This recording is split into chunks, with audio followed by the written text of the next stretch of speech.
gagal merencanakan itu sama saja dengan merencanakan kegagalan. Nah, itu kata-kata dari Benjamin Franklin ya, quotes dari Benjamin Franklin. Nah, ini quotes yang pengen saya coba tarik ke permasalahan umum yang banyak dialami oleh para kreator-kreator yang bergerak atau mengkaryakan produk kreatif yang biasanya karyanya itu mangkrak bahkan sebelum rilis gitu. Mungkin bukan permasalahan itu macam-macam, tapi secara umum karena pada proses perencanaan atau perancangannya itu sudah keliru atau ya mungkin bahkan tidak direncanakan dengan matang itu, sehingga ketika latah berkarya apapun itu ya, terutama produk-produk yang berkaitan dengan karakter dan storytelling ya, kayak komik, novel, game, sama audio series misalnya, itu banyak yang akhirnya output produknya itu nggak jadi, udah gagal duluan karena mungkin tidak tahu bagaimana merancangnya, tidak tahu gambaran akhir produknya seperti apa. Kalaupun sudah setengah jalan terus mentok karena mungkin tidak ketemu lah sistemnya yang untuk sistem untuk menyelesaikan gitu. Jadi dari awal sudah gagal melihat atau merancang sistem gitu, sehingga produknya tidak jadi, dan kalaupun sudah jadi akhirnya jadi mangkrak atau tidak tahu cara memasarkannya.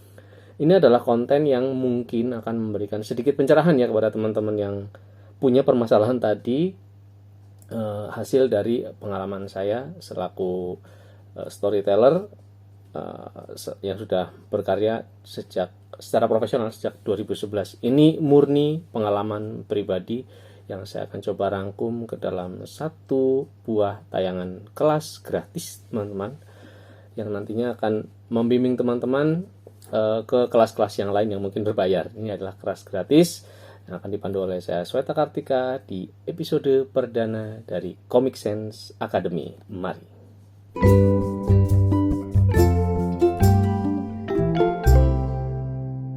Sebelum mulai ke pembahasannya, izinkan saya memperkenalkan diri. Nama saya Sweta Kartika. Saya adalah profesional storyteller yang sudah mulai karir sebagai seorang komikus sejak tahun 2011. Per hari ini saya sudah mengkaryakan lebih dari 20 buku, dan selain komik saya juga sudah membuat novel dan naskah audio series, yang kebetulan novel dan audio series ini berasal dari IP yang sama, dari IP Journal of Terror. Mungkin nanti akan ada tayangan khusus sendiri untuk memperkenalkan portofolio saya, tapi di segmen kali ini saya khusus akan membahas fokus pada proses perencanaan pengkaryaan. Mungkin lebih tepat ya kayak semacam apa ya, project preparation lah, jadi semacam perencanaan memulai project. Karena ini bisa untuk siapa saja yang ingin mengkaryakan produk kreatif yang berbasis karakter dan storytelling. Jadi misalnya ingin bikin komik yang berbasis karakter saja, itu ya bisa, ini masuk di sini. Novel juga bisa. Ini kurang lebih ini masih belum sampai wajah produknya, maksudnya secara detail belum, tapi ini masih secara umum, perancangan secara umumnya aja dulu gitu. Karena siapa tahu ada teman-teman yang bahkan belum kebayang mau bikin apa gitu. Nah, mungkin ini akan jadi sedikit membantu memberikan sedikit pencerahan. Nah, di project preparation ini, kelas ini merupakan bagian dari kelas besar dari Comic Sense Academy yang akan saya rancang dan akan saya bagi ke dalam 3 kelas. Jadi nanti ini adalah kelas umum episode perdana, dan ini gratis. Jadi teman-teman boleh sebarkan ini ke siapapun, download, sebarin, bebas itu. Nanti akan ada kelas si kelas umum ini nanti akan membahas secara umum produk-produk kreatif ya, yang terkait dengan produk kreatif, baik itu pra pengkaryaan, proses pengkaryaan, mungkin juga marketing, mungkin juga macam-macam. Nanti saya akan muat atau bahas di kelas umum. Nah, nanti akan ada kelas khusus, ada 2 kelas khusus. Yang pertama adalah kelas bercerita atau kelas menulis, nanti story lah, penulisan cerita gitu.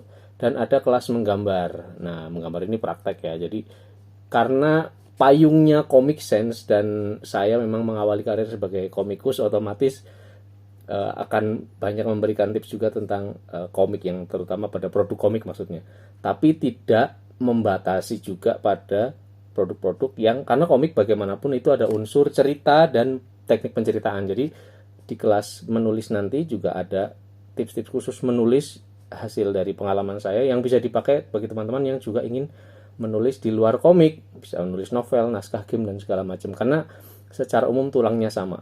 Nah, kita masuk ke kelas perdana yang sekarang dulu ya. Ini adalah kelas umum yang membahas tentang project preparation. Dan karena ini full teori, jadi teman-teman saya berikan waktu, pause dulu videonya, siapkan alat tulis, apapun lah boleh, digital maupun fisik kertas, untuk kita mulai sama-sama.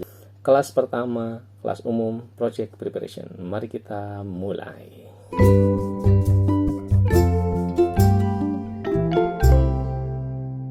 Baik teman-teman, ini tampilan untuk nanti setiap pemaparan materi akan seperti ini tampilannya. Jadi saya di pojokan sini, pojok kanan bawah. Kita akan langsung mulai saja ke project preparation. Izinkan saya menulis dulu project. Moga-moga kelihatan ya, preparation. Nah, saya akan langsung mulai pada saya akan coba bikin bagan. Ini biasanya ya, kalau kreator mulai itu seperti ini biasanya. Saya punya ide untuk bikin apapun itu produk, bisa di macam-macam ya, bisa novel, bisa komik game atau apapun, atau animasi. Lalu saya bikin produknya sampai final, baru saya pasarkan. Nah, kurang lebih bagannya itu kayak gini nih. Ini kreator, ini produk. Anggaplah komik dulu ya, ini karena Comic Sense. Komik produk. Lalu ini pasar. Nah, pasar itu maksudnya orang yang menikmati atau end user lah istilahnya, orang yang menikmati udang. Biasanya tuh linear seperti ini, lurus aja. Jadi kreator bikin produk, lalu produknya disasarkan kepada pasar, pasar membeli, lalu dapat income. Ini standar universal dan cita-cita luhur. Jadi kira-kira kreator itu kalau mencita-citakan pengen bikin karya kayak gini gitu. Jadi saya punya ide, cekling, lalu bikin produk, dipasarkan, dapat uang. Tapi tidak semua berjalan lancar. Boro-boro ya istilahnya. Kadang-kadang pada saat ide sampai ke produk aja mentok gitu. Jadi nggak tahu mau diarahkan kemana, produknya nggak jadi gitu, masih belum, terlalu bias lah. Kalaupun sudah jadi produk, dipasarkan ketika nggak laku ya, ibaratnya nggak laku, ya kecewa karena tidak dapat si income ini gitu. Nah, ini saya ingin coba teman-teman ubah cara pandang sedikit, metode point of view dari ini nih. Kita ubah, sebenarnya enaknya ganti warna merah ya, Ben. Jadi alih-alih langsung seperti ini, metodenya lurus, tentu ini bisa saja terjadi, amin gitu kalau terjadi. Jadi kreator bikin produk, langsung dijual, laku, kaya gitu, beli pulau, bisa terjadi, amin gitu. Tapi yang terjadi pada faktanya yaitu nggak seperti itu gitu. Jadi boro-boro sampai produk aja susah gitu, apalagi sampai ke pemasaran, apalagi sampai dapat income. Nah, ini saya dapat dari mana ya? Dari keluhan. Karena kan saya sering bareng sama teman-teman yang lain, mungkin yang masih baru mulai mengalami permasalahan yang sudah juga saya alami pada masa lalu gitu. Dan ini harapannya ini saya berbagi berbagi tips lah supaya teman-teman tidak tersesat arah seperti yang pernah terjadi pada saya gitu. Nah, alih-alih teman-teman memakai metode atau jalannya seperti ini sistemnya, coba seperti ini saya ubah nih ya. Jadi kreator ketika kita punya ide itu jangan langsung nggak apa-apa terpikirkan produk, tapi jangan langsung dibikin. Anggaplah Anda sudah punya perancangan konsep di kepala. Konsep produknya udah kebayang. Misalnya nih mau bikin komik misalnya. Ini paling gampang pakai contoh komik ya, karena saya komikus. Saya mau bikin komik. Tapi jangan langsung lata dilempar ke proses pengkaryaan. Sebelum ke sana, coba siapkan atau sasarkan dulu siapa sih yang akan menikmati karya kita. Jadi udah dibidik lah, ini kepada siapa ya nanti komiknya, siapa ya yang akan baca. Nah, ini macam-macam cara cara membidiknya. Jadi ada yang berdasarkan usia, ada yang berdasarkan jenis kelamin, ada yang tempat tempat tinggal, lokasi, macam-macam. Kalau di Jepang itu ada pengistilahan berdasarkan target market. Jadi produk komik misalnya disasarkan kepada shonen, anak laki-laki, anak-anak laki-laki gitu, anak-anak sampai remaja kali ya, laki-laki, sebetulnya produk shonen. Jadi nanti ada komik-komik shonen, komik-komik yang sebetulnya disasarkan orang-orang berjiwa kanak-kanak, karena faktanya tidak selalu anak-anak yang menikmati. Lalu yang gede sedikit untuk dewasa seinen. Nah, jadi itu sebetulnya tipologi penyasaran atau pemasaran produk kepada berdasarkan usia target market. Nah, gitu. Itu laki-laki yang tadi ya. Kalau cewek shoujo sama saya lupa itu ada istilahnya lain lagi lah, mohon maaf ya. Tapi intinya adalah alih-alih teman-teman langsung membuat produk, coba dari konsep yang ada di kepala. Nggak apa-apa, Anda sudah punya, teman-teman sudah punya bayangan, nanti saya mau bikin komik seperti ini. Upayakan sudah langsung punya bidikan kepada siapa si orang yang kita tuju. Misalnya saya membidik anak laki-laki atau laki-laki yang punya jiwa kekanak-kanakan, masih memelihara jiwa kekanak-kanakan. Dari situ teman-teman bisa melakukan riset kecil-kecilan. Ini nggak usah terlalu berpikir rumit banget tentang aduh riset itu rumit ya, enggak. Sekedar tanya aja, misalnya begini, saya menarget anak kuliahan, tinggal tanya sama anak kuliahan misalnya laki-laki yang suka robot-robotan, karena sudah ada bayangan di kepala, konsepnya adalah saya pengen bikin komik robot-robotan. Nggak apa-apa, langsung aja coba bidik ke target market yang sedang akan kita bidik. Kenapa saya ngomong begini? Ini karena banyak orang yang berpikir sudah tahu kira-kira target marketnya pasti suka. Nah, ada yang ya syukur-syukur bener, tapi banyak juga yang tidak gitu. Jadi ketika sudah jadi produknya disasarkan kepada bidikan yang sudah dia incar dari dulu, udah dirancangkan, saya akan membidik pada mahasiswa misalnya, pas dibaca orang nggak suka loh. Bisa loh itu terjadi.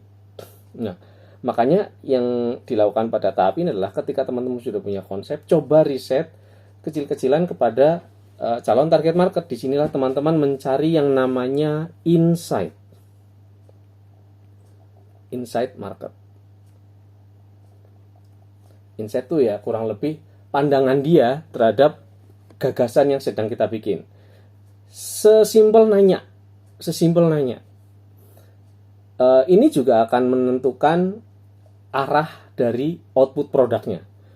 Kadang-kadang kita kan masih blank nih, mau bikin komik robot, kira-kira seperti apa ya konten komik robotnya kayak gitu. Kalau disasarkan kepada mahasiswa, saya tanya kepada target market saya ketika saya ngobrol, oh mereka lebih suka gini, padahal konsep saya seperti ini, itu bisa dikawinkan, digabungin gitu. Jadi konsep ini sifatnya prematur. Prematur itu belum final banget, sebaiknya tidak final banget malah. Tapi inti tulangnya ya itu sudah pasti, istilahnya si anatomi konsepnya udah bold, memang sudah matang, nggak apa-apa itu bagus. Tapi yang intinya saja, nggak sampai detailing, karena bisa jadi nanti berbeda outputnya, bisa dari teknik penceritaan yang berbeda, mungkin juga gaya gambarnya kita tidak tahu. Nah ini kita coba cari insight market. Ini sesimpel nanya, jadi teman-teman bisa benar-benar ya nanya aja gitu dari insight market. Nanti setelah dapat insight, ini pasti akan ada, karena ini kan prematur itu maksudnya masih early. Ketika insight market masuk ke dalam konsep, ini agak lebih matang. Kalau kita ada mature ya ada pre-mature, ada mature. Ini maksudnya adalah matang. Konsepnya sudah sedikit lebih matang.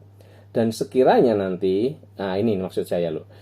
Jadi ketika nanti produknya jadi dan disasarkan kepada si target market yang sudah kita bidik, itu ada daya serap di sini. Berdasarkan insight, daya serap itu maksudnya pasti akan kebeli.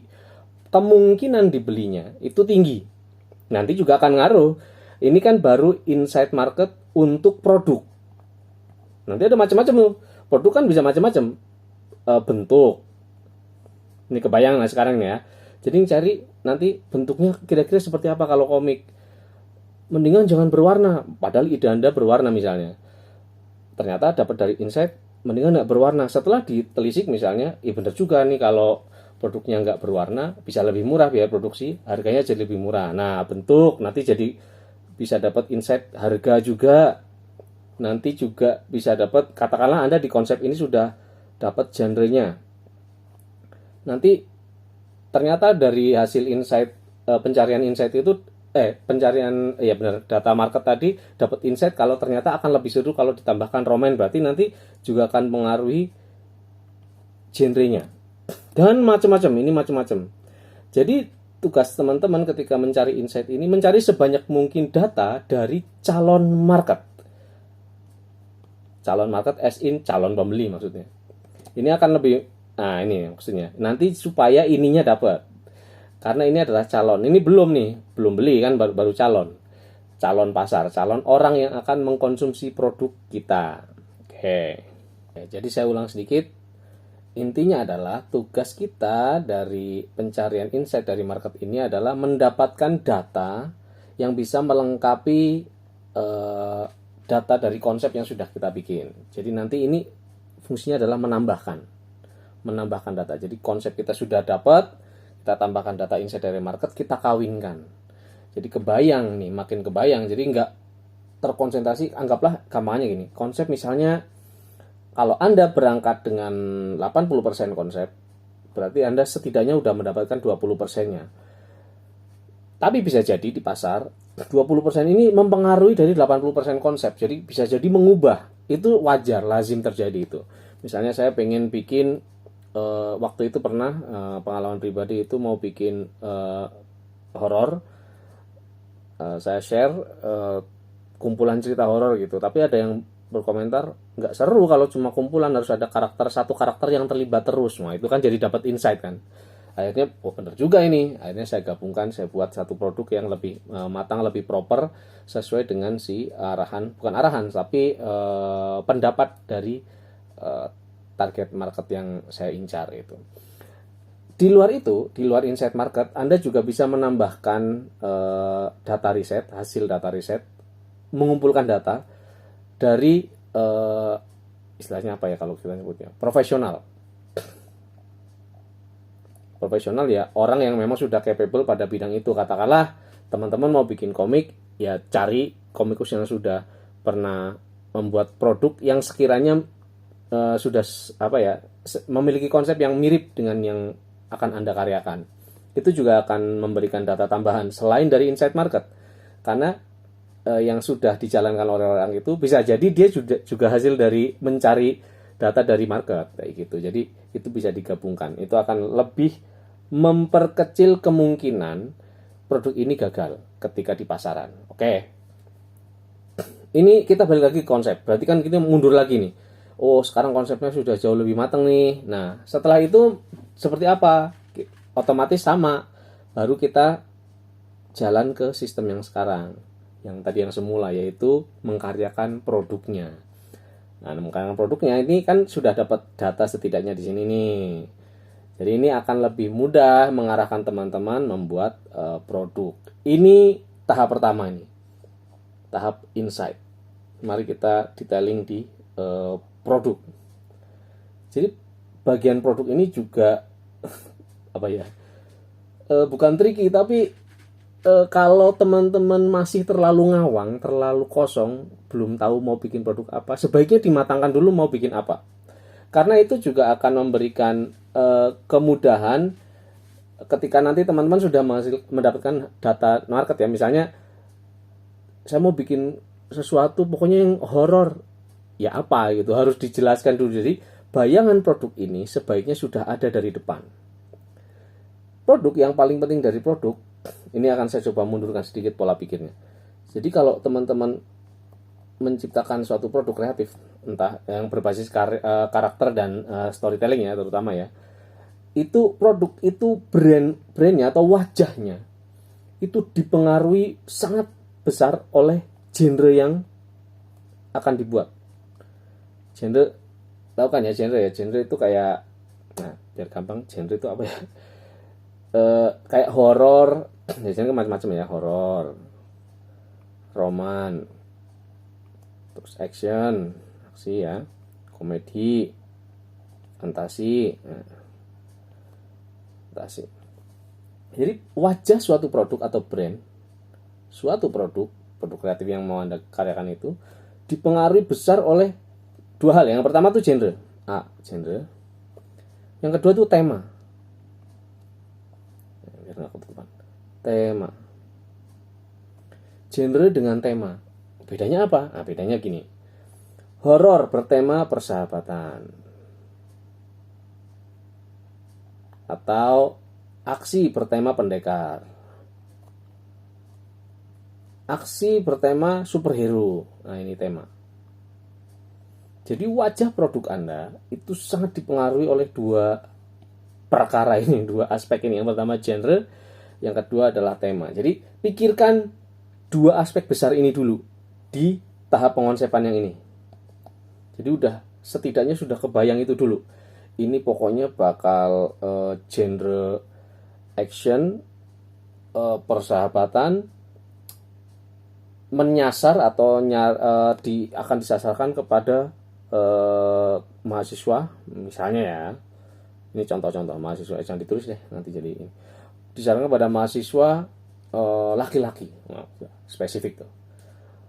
Makin spesifik itu makin bagus karena jadi lebih mudah kita mencari bentuk akhirnya.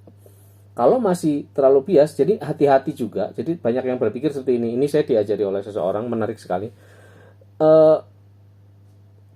Jangan kita mengincar terlalu banyak, lalu berharap dapat banyak itu. Malah kadang-kadang nggak dapat semuanya, karena yang diincar itu tidak spesifik, tidak fokus. Kalau kita mengincar sesuatu yang fokus, yang jelas, itu kita jadi dapat jelas insight-nya. Dan nanti jadi genrenya sangat spesifik, nggak apa-apa. Malah bagus itu. Nanti kalau dapat bonus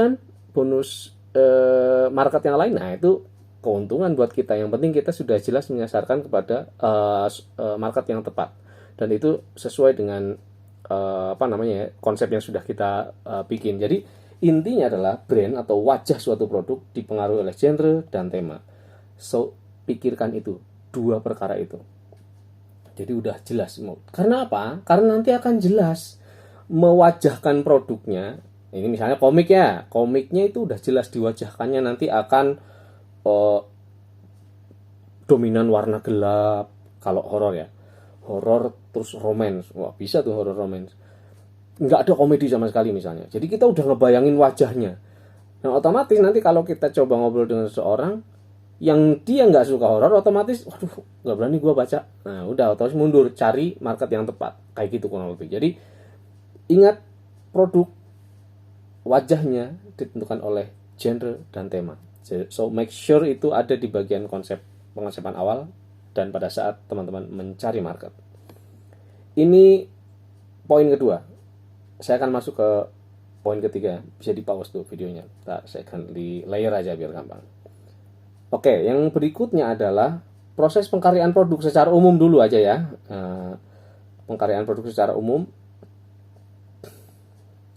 Kita akan membuat, kalau tadi wajah produknya, sekarang kita akan proses pengkaryaannya. Pengkaryaan, oke. Setelah teman-teman membayangkan genre dan tema, usahakan sudah punya setidaknya ya, itu nggak sampai matang-matang, tapi setidaknya punya ya 60% lah, 60% wajah akhir produknya bakal seperti apa. Contoh, saya ambil contoh. Ini lazim ya. Kalau ini saya pakai ilmunya Padepokan Raga Sukma. Di Raga Sukma itu, kalau teman-teman Raga Sukma mau bikin komik, itu defaultnya itu membuat one shot. Meskipun berseri, tapi seri pertamanya itu sebaiknya one shot. One shot itu sekali tamat, sekali rampung. Jadi sekali produknya orang baca itu udah dapat A sampai Z-nya lah, secara umum. Mungkin belum sampai tamat, tapi udah dapat gambaran umumnya. Oh, ini cerita tentang ini. Jadi buku itu atau produk itu bisa disimpulkan. Itu yang disebut sebagai one shot product. Ada istilah one shot. One shot itu sekali tamat. Ada pilot. Pilot itu satu kelihatannya tamat, tapi itu berpotensi untuk dikembangkan. One shot ini total tamat nih. Ini pilot ini berpotensi lanjut. Ada dua. silakan ikuti mazhab yang mana, bebas. Tapi jangan langsung berpikir saya akan membuat seri seperti One Piece beratus-ratus. Cita-cita itu boleh, tapi di proses pengkaryaan awal sebaiknya memilih di antara dua ini. Ini lazim di industri pertelevisian juga seperti ini. Jadi biasanya kalau orang mengajukan program di televisi ya, itu biasanya misalnya nih mau bikin program Opera Van Java, nanti itu yang ngusulin produser tuh misalnya ya, mau ngusulin ke TV, nanti ada ada acara bernama Opera Van Java dimainkan oleh ini, bikin pilot shooting. Habis itu dibungkus, ditayangkan ke calon target market dan pemilik TV-nya tuh, produsernya mungkin ya, produser eksekutif lah. Nanti kalau oke, ditayangkan, ratingnya bagus, dilanjut. Nah itu namanya pilot. Pilot itu seperti itu kedudukannya. Sama nih, kita juga di tahap awal ini mungkin kita ya nggak masalah, di semua komik di Jepang pun seperti itu. Jadi saya diberitahu oleh salah satu editor saya waktu saya mengkaryakan komik Nusa Five itu dari Jepang, Pak Kajiya bilang lazim kok yang namanya episode pertama atau pilot episode itu punya jumlah halaman yang jauh lebih banyak, karena memang dia harus memuat banyak, memuat setidaknya si pembaca itu kenyang, dapat perjalanan karakter ini mendapatkan sesuatu, berhasil apa tidak, kayak gitu. Jadi lazimnya misalnya yang udah tayang seriesnya 20 halaman, pilotnya itu bisa 60 halaman. Nah, tapi dalam proses pengkaryaan ini, teman-teman setidaknya sudah kebayang output besar produknya. Misalnya outputnya misalnya outputnya langsung komik black and white. Ini tentunya berdasarkan hasil insight ya. Black and white, angka lazim pilot aja misalnya setidaknya 32 halaman. Nah, 32 halaman. Dah, makin bold ini juga makin mudah teman-teman menentukan atau memulai memproses pengkaryaan. Kenapa? Karena nanti kalau teman-teman udah mulai proses pengkaryaan itu udah nggak bisa tarik-tarik, diperpendek itu jadi berat. Nggak apa-apa kalau masih ada hanya sekedar nambah beberapa halaman, itu oke lah. Tapi kalau nanti tiba-tiba berubah konsepnya karena Anda kedapatan ide, waduh nggak bisa kayak gitu. Makanya sebetulnya ya ketika teman-teman tadi ya di tahap awal, mungkin saya perlu tambahkan ini, karena penting sekali ini.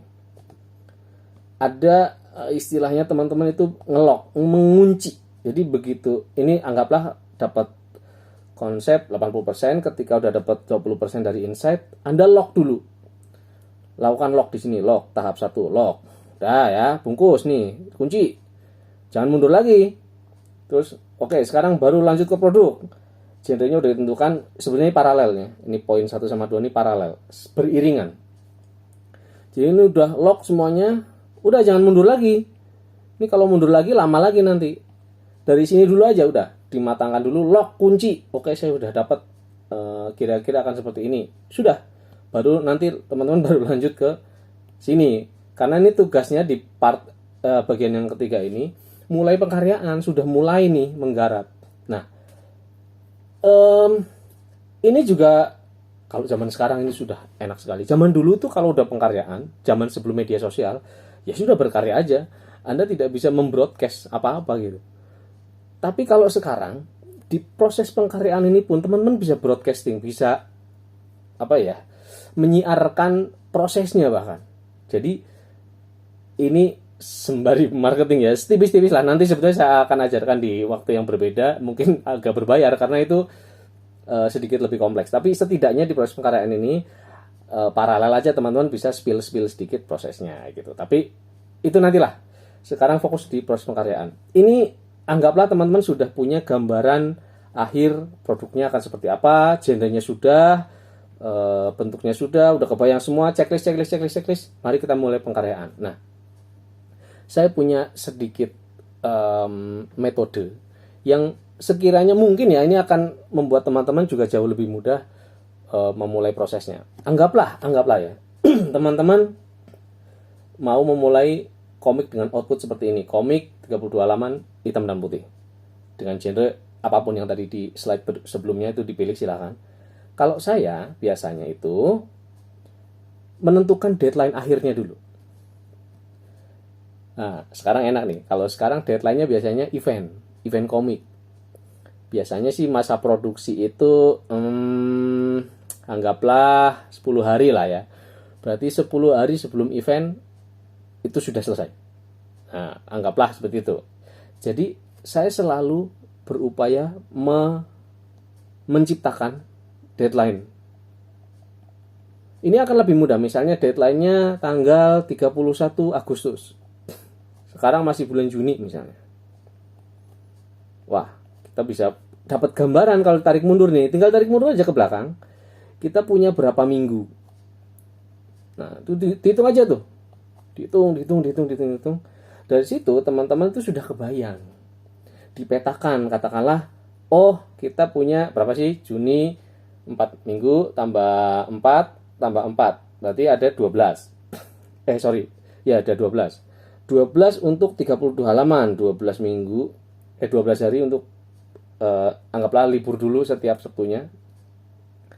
Jadi udah punya 12 minggu, nanti ada masa jeda. Nah ini teman-teman udah kebayang akan mengkaryakan 32 halaman selama 12 minggu. Ini terukur jadinya. Nah, upayakan juga teman-teman itu di dinding kamar mana lah terserah lah, itu taruh kalender untuk mempermudah ngebayangin itu. Karena kadang-kadang kalau kita cuma nantilah di tanggal sekian nggak kebayang itu. Kalau udah ada kalender atau papan putih di kamar ya, itu teman-teman jadi punya gambaran fisik udah jelas. Jadi nanti tinggal dicentang-centang aja. Jadi minggu pertama tahap apa, bagian apa, itu tahap produksinya itu macam-macam di tahap produksi ini ya. Jadi intinya adalah teman-teman mematangkan dulu deadline-nya kapan. Nah ini sekaligus untuk mendisiplinkan ya, karena sejujurnya ini kayak penyakit semua orang deh. Makin deket deadline tuh makin kita makin bersemangat. Persoalannya adalah kadang-kadang deadline-nya udah beneran deadline asli gitu. Kita coba bikin deadline yang anggaplah kita nggak pernah ada event, nggak pernah ada deadline yang benar-benar kalau kita sampai line itu kita dead gitu, nggak ada kan. Nah makanya kita coba bikin imaginary deadline kepada kita sendiri untuk mendisiplinkan proses pengkaryaan. Ini metodenya tarik mundur. Jadi Anda tentukan kapan deadline-nya, tarik mundur berapa waktu yang Anda miliki untuk mengkaryakan produk yang sudah Anda rancang. Saya menganut mazhab sendiri yang namanya saya punya mazhab sendiri ya. Mazhabnya adalah dalam proses berkarya itu sebetulnya tidak ada yang benar-benar runut. Tidak ada sesuatu yang benar-benar harus seperti ini dulu baru seperti ini, tidak. Itu uniknya industri kreatif. Kadang-kadang kita udah kebayang ending dari sebuah cerita yang kita bikin. Atau kita belum punya ceritanya tapi kita udah punya karakter-karakternya. Boleh nggak? Itu di belakang saya punya karakter-karakter tuh. Boleh nggak kayak gitu? Boleh. Saya penganut mazhab itu. Jadi boleh-boleh aja kita sudah dapat, tapi saya udah punya karakternya, tinggal bikin ceritanya. Oh ya lebih bagus lagi.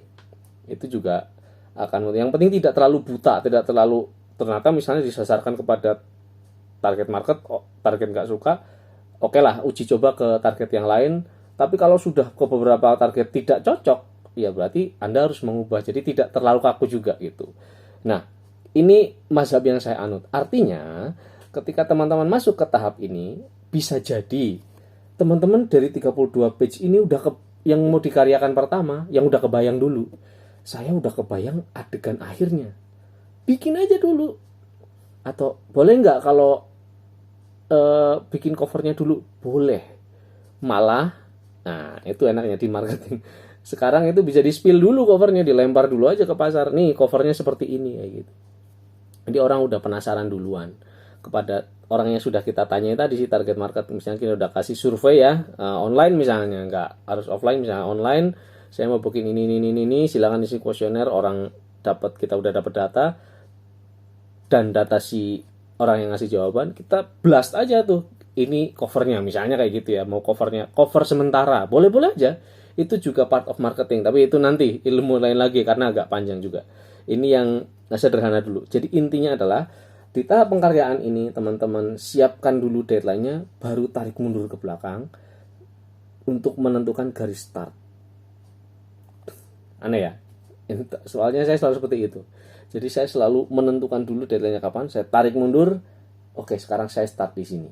Start di sini, apa yang bisa saya karyakan, baru dikaryakan. Kayak gitu. Nah, in the meanwhile, di tengah-tengahnya teman-teman bisa melakukan tipis-tipis marketing. Ini bisa ngetis, bikin teaser ya, bikin teasernya ke publik, dipublikasi aja nggak masalah, nggak se-secret itu. Justru malah sekarang kadang-kadang untuk memancing curiosity dari si target market yang mungkin tidak kita tanyai, yang kita incar aja, itu juga dengan cara seperti ini, ngasih teaser dulu, posternya, poster covernya, siluet karakternya, itu bebas. Itu malah itu sekarang jadi sebuah kelaziman, artinya banyak orang yang memakai metode ini juga gitu. Diteaserkan dulu, di medsoskan dulu. Nah itu nantilah ilmu yang lain lagi. Nanti baru mulai tipis-tipis di spill prosesnya. Jadi yang menarik sebetulnya, ini hasil pengalaman saya sih, selain isi dari komiknya atau produknya, kadang-kadang sih calon pembaca ini suka di proses pengkaryaannya. Jadi ketika teman-teman, waduh ilmu marketing ini. Jadi ketika teman-teman lagi bikin nge-sketsa halamannya atau mungkin lagi menyusun plotnya ya segala macam, itu dipublikasikan nggak masalah loh itu. Jadi itu juga bagus juga. Yang penting tidak spoiler. Jangan sampai spoiler banget lah ibaratnya, jangan sampai langsung ngeliatin lah si itu mati ya udah bye, itu malah jadinya. Jadi usahakan tetap cantik gitulah memberikan teasernya, supaya yang tujuannya adalah memancing curiosity, memancing rasa penasaran tentang apa yang sedang kita karyakan. Kurang lebih begitu.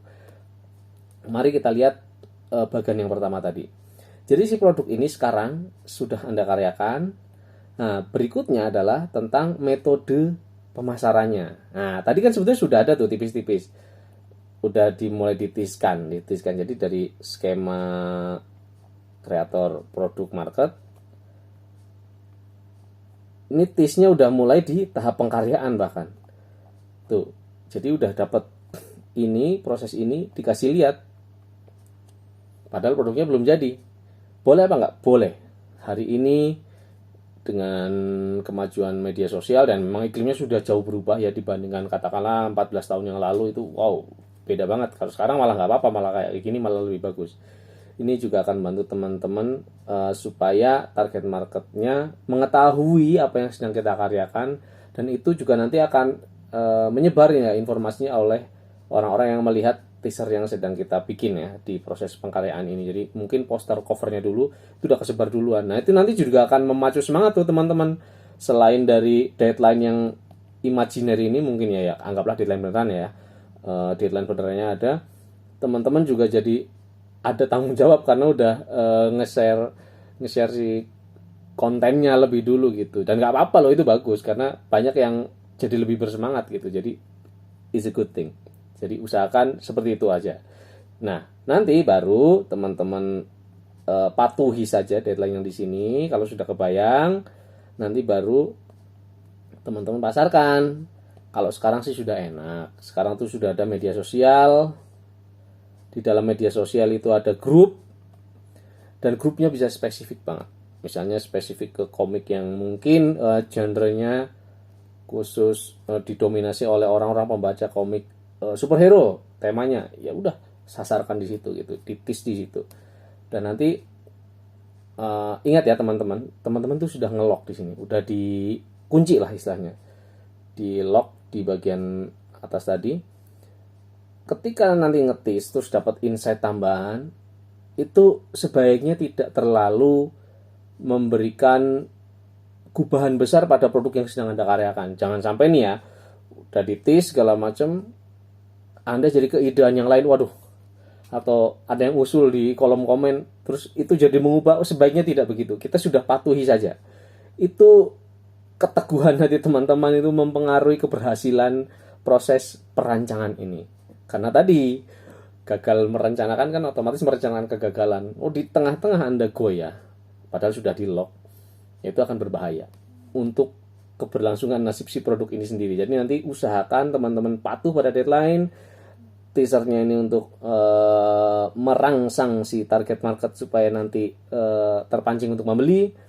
Nanti begitu proses teasing ini sudah bisa di media sosial kan, ketika sudah jadi, teman-teman juga bisa lewat jembatan yang sama, lewat media sosial yang sama. Kayak gitu. Nah ini nanti baru balik lagi ke bagian yang awal nih. Probabilitas teman-teman produknya untuk diserap, kemungkinan terbesarnya itu kemungkinannya jadi lebih besar. Jadi ketika teman-teman punya ide jadi produk disasarkan kepada target market, nanti ini otomatis serapannya jadi lebih besar kemungkinannya ketimbang Anda langsung bikin latah tanpa ada riset sama sekali. Kayak begitu. Nah, hopefully rupiah ini akan kembali ke kantong Anda dan Anda bisa melanjutkan proses pengkaryaan untuk selanjutnya. Yes, saya kira itu yang bisa saya sharing. Ini gambaran umum. Sekali lagi ini adalah kelas umum dari Comic Sans Academy. Nanti kalau teman-teman tertarik untuk mengikuti kelas-kelas yang lain, ada kelas menulis dan kelas menulis bercerita, dan ada kelas menggambar, dan ada kelas umum yang lain yang berbayar. Silahkan klik link, nanti saya tampilkan link di sini. Nanti ada banyak, silahkan pilih. Dan mohon maaf untuk yang berbayar sebaiknya tidak disebar. Ini gratis yang sekarang, silahkan disebar seluas-luasnya. Semoga sharing malam ini kali ini bermanfaat dan teman-teman bisa merasakan manfaatnya untuk proses pengkaryaan teman-teman. Semoga lancar. Terima kasih sudah menyimak. Assalamualaikum warahmatullahi wabarakatuh. Dadah.